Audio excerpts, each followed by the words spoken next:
everyone, welcome to Everything Beautiful TV, a place where girls like us come together to talk about things closest to our hearts. So, have you ever felt rejected by maybe your friends at school, your family, or even your friends at church? At one time or another, we've all tried to be popular. And today on EBTV, we're going to talk to a former American Idol contestant. And she's going to tell us what she learned was the truth about the show. Yeah, and we have tips on how to do your very own super cute and super easy messy ponytail. Yay! All that and so much more coming up on Everything Beautiful TV.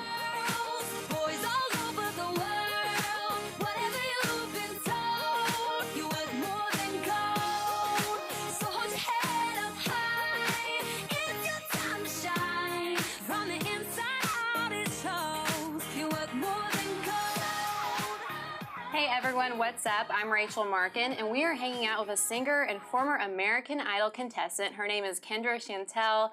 Kendra, we're so stoked to have you on the show today. I'm so excited to be here. Thanks for having me. Well, no problem. So you were on one of the most competitive singing shows basically in the country or even the world.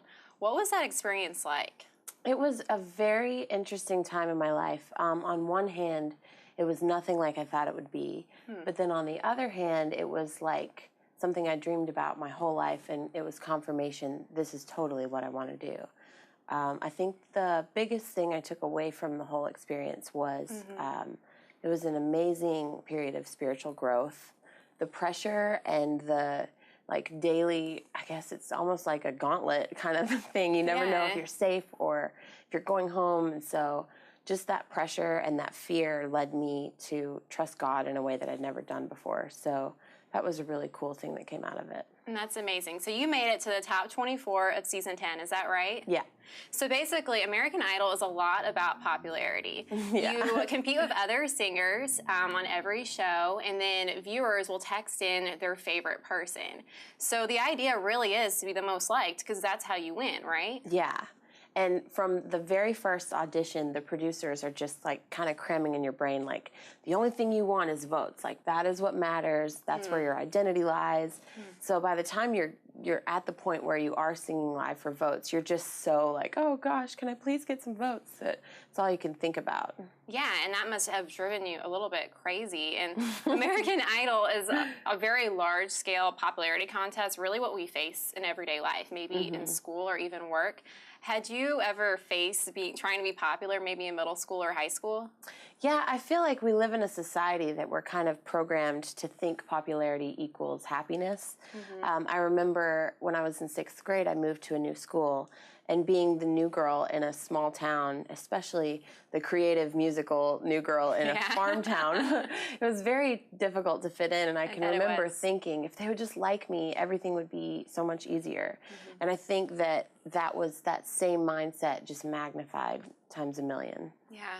So let's kind of fast forward. So you've made it to the top 24 of American Idol, and you're standing on stage, and you're waiting to hear if the host will say if you're staying or not.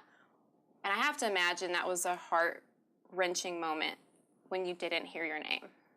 Yeah, that was a moment of just complete disbelief. There were 6 of us that were asked to do a wild card performance, and we knew that 3 of us would be going through. And they got down to calling the last name, and I was just like, okay, God, I know it's going to be me, and it wasn't. And it was like the lights went off. I'd never felt more abandoned, and I was really mad at God. Why did you bring me this far to have me sent home in front of all these people? It took me quite a while to get over that, but it was a very alone moment. I bet it was. And that's one of my favorite parts of your story, is that your story didn't end when you left American Idol. It really just started. And what were some of the things you realized after you left the show? Well, immediately I was kind of bitter and just upset for a little while, but looking back, I see God's hand all over me going home that night. Within the next year, my mother got diagnosed with breast cancer, and she's doing great now. But had I made it that night, I would have gone on the American Idol tour, which would have taken up every minute of the next year of my life. And so I would have not been there for her through any of that. And so I totally get why he had me go home. I'm very glad that he did, actually. And that's a great place to be in life, when you can kind of see through the bad things that happen to you, and you're able to see the bigger picture, that God really had a purpose for that pain and what felt like rejection at the moment. Do you still think it's important to be popular? I really don't. You know, I found that there's kind of a false security that comes with popularity. You know, I went from being the new girl in middle school to in high school, I was popular.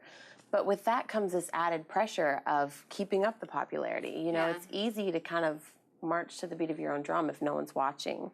But when the world's eyes are on you, you feel this pressure to be perfect, and that's just not even real. So I don't feel like it's something I strive for now. I think I'm more into accepting who I am and who God wants me to be.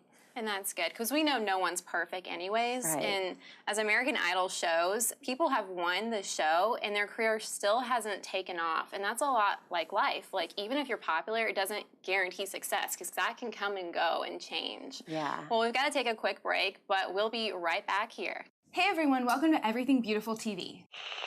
There can never be a more beautiful you. Go to everythingbeautifultv.com and get creative with do-it-yourself projects and fashion tips. Check out videos, read Real Talk blogs from real girls, find out where Henry's been spotted, watch EBTV on the Christian Television Network, and go to everythingbeautifultv.com now.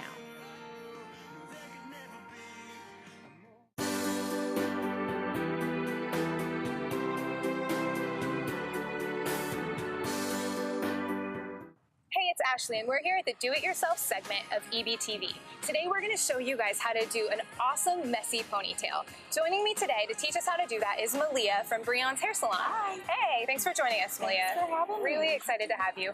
Rachel is going to be our fabulous hair model this morning. So, Malia, what kind of tools do we need to achieve this look? Really, for this, we're just going to need a rubber band. Which I have here. I'm going to pass on to you. Thank I'll you. go ahead and let you get started and showing us how to do this look. As far as that, what products do we need? I would say to start out, I'm going to use just a volumizing texture spray. Okay. Kind of to rough it up and give it that second, third day look. Okay, awesome. And finishing it off with some hairspray, and that's it. Great. So some texturizing spray and some hairspray and a rubber band, and we're good to go. And we're good to go. Okay, well, I'm going to kind of watch what you're doing, and we'll kind of give some tips to our audience and show them how to do this as well. Now, does this work on short or long hair? It can. As long as your hair goes up in a ponytail, you can work with it. So it's very versatile. Awesome. So right now we're just kind of spraying on the texturizer, and the great thing is, I don't know about you girls, but I don't wash my hair every day, so you can do this on the second day or on the third day and still have a fabulous look. So Malia, can this look go for like daytime and nighttime? It can. Okay. Which is the great thing about it. You can use it in the day just to kind of go run errands, go shopping, and then just transition it with a different outfit, kind of dress it up for the night. That's wonderful news. So you can go to Target during the day, and then if you have a date or a movie night with your girlfriends, you can still dress this look up. And one thing we talked about while we were doing this was the top of the hair. That's kind of the really important section to achieving this top of this ponytail, right? Okay. So the first thing you're doing is just pulling the back up. I'm kind of just taking all the hair and bringing it towards where I want it to sit. And I'm not going smooth, I'm just grabbing big sections and kind of working with the buttons and the hair. Okay, so you're not smoothing it out as you're doing it, you're Not just at all. back. Okay. And is there a place height-wise on the head is that like the key point, or does it matter how high we put it? The only thing that matters is kind of having something to focus on right here. Okay. So what we're doing today is I've got a little bit of volume at the top, but I'm going to keep the ponytail higher. That way you see that volume. Okay, awesome. Right, so we're gonna let Malia keep going with this, and if you guys notice as she's doing this, I'm watching her, I don't know if you have as good as view as I do, but she's leaving some hair down in the front, and that's really important. I don't know about you, but before I got bangs, I always ran into the problem of what do I do with the front of my hair? It never looks cute, and it never looks like the girls that we see in the magazine. Did you ever happen, Rachel? Yeah, I totally have that problem sometimes. I need to stop looking at those magazines and judging myself. But yeah, that's That's a great point, and especially with my haircut, because I have short pieces because of my bangs, it's great that it does look good, and then it does work with a ponytail also. That looks so cute. And that took you 2 minutes? 2 minutes. So this was a quick and easy way for you all to achieve a really messy and fun ponytail. Malia, thank you again so much for coming, and we will be right back with more EBTV. When the world has broken me down, your love sets me free. Want more beautiful things in your life? You can contact EBTV. Find EBTV online at everythingbeautifultv.com. Check out our Facebook and Twitter, or you can write to the address on your screen, or call us at 615-754-0039.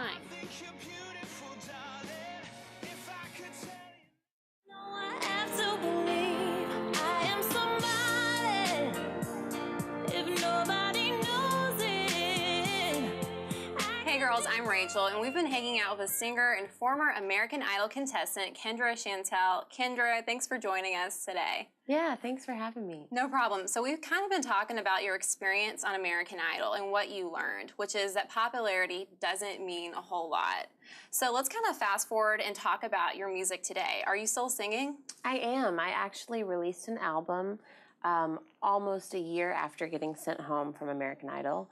And writing that album was really therapeutic. I got to kind of address a lot of the things that I dealt with through that process. One song kind of sticks out to me. It's called I Am Somebody. And I wrote it in a moment of feeling really alone and really like I didn't fit in. But there was a little voice in my head saying, you are somebody, even if nobody knows it. So I wrote that song, and I've gotten a lot of feedback from girls around the world that really relate to it. Why do you think we are somebody, even if no one knows us? What makes us someone? I think we all have an identity in Christ, and I think that we get really confused because the world screams for us to live by their standards, but that's really irrelevant in the picture of eternity and our path with God. It just gets really hard to remember that sometimes. Yeah, so what advice do you have for girls who might be in middle school or high school or college and they can't make the cheerleading squad and they can't be on the inner circle? They don't feel like they're popular enough or smart enough to make the honor roll. What advice would you have to them? I think the best advice I can give them is to just learn to love the things that make you different instead of trying to mask them. The day that I started realizing that my creative mind or my musical, inclinations or my freckles or the scar on my cheek, whatever, these little things that I used to think, oh, I better not let anybody know about this. The day I realized those were what made me me, I was such a happier person. Cool. So do you still watch reality TV shows? I can't really watch too much of it. I feel like it's almost a lie. I think it's great, it's entertaining, but I watch it and I just remember all the back scenes pushing of buttons, and I just don't really enjoy watching it that much. Yeah, so is it kind of loosely scripted? Yeah, I mean, it's a TV show more than a singing competition. And knowing that kind of made it lose its appeal for me. Yeah, and I think that's important for girls to realize because so many of us love watching our favorite reality TV shows, and we kind of idolize these people and think that that's what we want to attain in life, whether it, it be wealth or fame through a show like American Idol or like The Real Housewives. So that's great to know. Well, thank you so much for joining us today. We've had such a great talk. Thanks for having me. No problem. Well, if you want to find out more about Kendra, all you have to do is go to our website. It's everythingbeautifultv.com. What they said wasn't true. Okay, people, raise your hand if you feel like you're not popular. A lot of my friends who are in my classes, they act a lot different than when I'm one-on-one with them. They try to please other people before pleasing themselves, I guess you could say. It's sad, but it's true. That's how kids in America are these days. So. Preschool, kindergarten, elementary school, middle school, high school, college, there's always popularity. Today we're talking about teen popularity and what God has to say about it. Teen popularity is something that all teens strive for, but in my opinion, it's not that great of an accomplishment. Wanting to be the guy or the girl who looks the best, who has the most money, what's the best job, you know, whatever. It isn't something you should strive for. School, we could sit wherever we wanted, and I tried to sit with the good girls. Did. Well, I sat with them one day. One day. The rest of the days, the entire table was full. This one day, I sat down with one of the leaders of the table. Then everybody else sat down. There wasn't room for one. They all sat up, scooted to the next table, and I was all alone. Luckily, my friend, a jewel, came over and helped me. You guys, everyone wants to be popular. Everyone wants to go to that party that everyone else is going to. Everyone wants to go to that football game and see like people say, "Hey, how's it going?" and stuff like that. Like everyone wants to like go, like, you know, be places, be liked, and everything like that. Cool. When they just walk in, everyone wants to say hi to them. It might not seem like a lot, but like everyone just wants that to happen to them. Everyone wants people to talk to them and stuff like that. That's how like kids are. It's like, I don't really know how to explain it. I don't really think I'm that popular in school. There's not that really many people talk to me. Oh, if they put an effort to it. Yes. Yes, prom, queen, and king. It's basically a popularity contest. Whoever is the most popular girl or the prettiest girl wins, you know? So it's how many people you know. But yeah, student council especially, president. Because sometimes some of the teachers like the popular kids more, or that kind of kid in their class. And I just feel like some kids aren't recognized for things that they do when they really should be getting recognized. Always get something. Popularity. Who is it that decides what's popular and who's popular? Is it the cheerleaders, the football players, the dancers, the singers, the artists? I mean, if you think about it, when we hear the term popularity, it's rarely referred to in terms of Christianity. I mean, unless you're some famous Christian artist or something along those lines. Why do we let other people's opinions determine what's popular and what's not? It's just someone's opinion. That's all popularity is. And honestly, popularity in someone's opinion changes every single day. Look with me at Genesis chapter 1, verse 27. It says here, "So God created human beings in his own image. In the image of God, he created them. Male and female, he created them." It goes on to say in the book of Psalms, chapter 139 and verse 14, "I praise you because I am fearfully and wonderfully made. Your works are wonderful. I know that full well." If God created me, his works are wonderful. I'm one of his works. That's what's popular. I mean, I would rather take God's word, which I know is going to be the same today and tomorrow and never change, rather someone's opinion on what's popular that changes every single day. Okay, so how does this help me, you're thinking, right? Well, what I can tell you is that the things that were popular when I was in middle school, high school, or honestly even college, they're not popular anymore.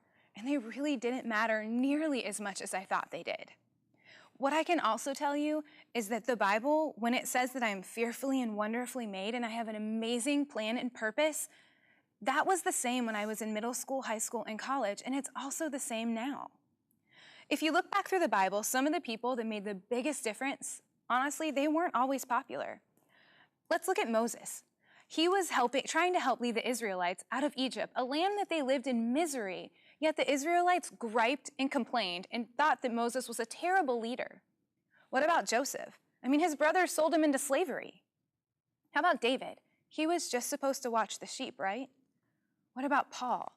You know, the guy responsible for writing tons of the New Testament and helping millions and millions of us learn about God and our relationship with him? He was thrown into jail. And let's not forget Jesus. He was crucified. I mean, unfortunately, God didn't create us to be popular. He created us to make him known throughout the world, no matter what the cost. There's 3 things here I want to talk to you about popularity. The first thing is that because we've already stated it's someone's opinion, it constantly changes. Even the people that we just mentioned in the Bible, they were at some point popular, and then another point in their life, they weren't popular anymore. Look at Joseph. You know, the guy whose brothers sold him into slavery? Years later, he was second in command in Egypt. It's like the vice president of Egypt. And the same brothers that sold him into slavery, they needed him. They had to come to him because he had the food that they needed. I mean, if you look at the singers and the artists of the day, I can remember the posters that I had in middle school and high school hanging all over my bedroom walls of my favorite groups and my favorite bands. I mean, they're not popular anymore. Why? Because what's popular, in somebody's opinion, changed. Can you imagine being a singer or being an artist and your whole life dependent on whether or not they think that you're popular or not? I mean, you're popular and you have all of these fans one day, and the next day you wake up and all of a sudden you see yourself on the news and people are making fun of you because, well, you're not cool anymore. I mean, it's no wonder why so many of these people end up in rehabs for drugs and alcohol. That's no way to live, chasing what's popular. We have to find our identity in something that remains the same, something that's constant and something that never, ever, ever will change. The second point that I want to let you know is that popularity, kind of like sin, it might look really fun and good at the beginning, but it's possible that it can take you down a path that you really didn't intend to go. I mean, do you guys think that when your favorite singers or artists or the people that I used to like signed their first record deal, they thought that 5 or 10 years later, they would be in a rehab or maybe the laughingstock of the news? I really don't think so. The third thing, and I really want to make sure you hear this, is that popularity itself, it's not a negative thing. Chasing popularity and finding your identity in what's popular, that can be a negative thing. If we're constantly chasing something that changes every single day, we're going to miss out on the very best that God has for us. He has so many wonderful plans for you. And you know what? Those plans might not be you fitting in and being the most popular and cool kid at school, unfortunately. If I can just be real with you guys, I mean, there's been times when my friends might have made fun of me because I chose to follow God instead of doing what everybody else thought at that time was popular. Now, if we live our lives chasing after that next cool and fun thing, then we're just gonna miss out on so much of this great life. I wanna encourage you guys not to miss out on a second of it. Don't chase something that changes every day. You're gonna get exhausted trying to fit in and trying to be cool. And I promise you, years down the road, you're gonna look back at pictures and think about things that you did and be like, why in the world did I even do that? It's not gonna matter, and it doesn't matter nearly as much as it may seem to right now. What God has created you to do, what He has given you your specific beauty and set of gifts and talents for, is what He needs for you to do. It's gonna be so much better and so much more exciting than anything that is ever popular in this day. Hey there, if you would like a copy of today's EBTV show, call 615-754-0039 and be sure to mention the EBTV show number on your screen.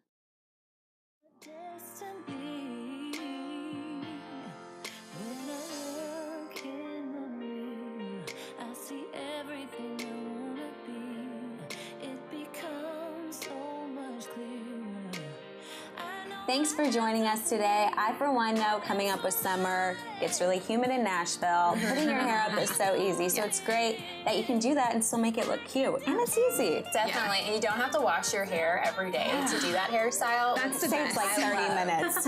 For sure. And you know, something that I really enjoyed about Kendra's interview was hearing that even after she got voted off of American Idol and the viewers didn't like her and she wasn't the most popular, God still had a plan for her. So even if we're at school sometimes and we don't get picked, that's not the end of it, and we shouldn't give up. Yeah. And today on The Teaching, we kind of addressed the same thing about popularity. You know, honestly, popularity, it's just someone's opinion, and it changes every single day. We really want you guys to focus on God's word and what He says about you and what He says about the plans that He has for you. He always says that the plans He has for you are good. Today, tomorrow, forever.